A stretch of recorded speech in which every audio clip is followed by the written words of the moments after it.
Kalau kau ada eczema, kau mesti faham satu benda yang aku nak cakap ni. Gatal dia bukan biasa-biasa. Betul tak? Kulit kita ni kadang-kadang jadi kering, merah. Lepas tu yang paling sakit dia menggelupas. Bila malam dia akan jadi lagi teruk. Garu-garu sikit je kan, terus merah pedih. Memang kena air memang sakitnya. Masalahnya masalah eczema ni dia tak nak hilang cepat. Yang paling penting kita nak kena jaga skin barrier.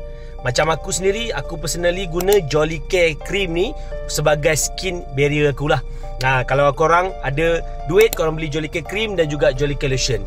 Jolicare cream ni korang pakai masa eczema tu tengah naik, dan Jolicare lotion tu korang sapu seluruh badan untuk jaga kelembapan, untuk jaga skin barrier korang.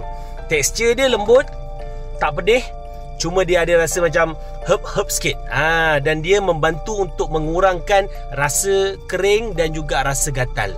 Kalau kau tengah struggle dengan eczema, kau simpan video ni dan kau share dekat kawan-kawan kau. Link Jolicare aku letak dekat bawah.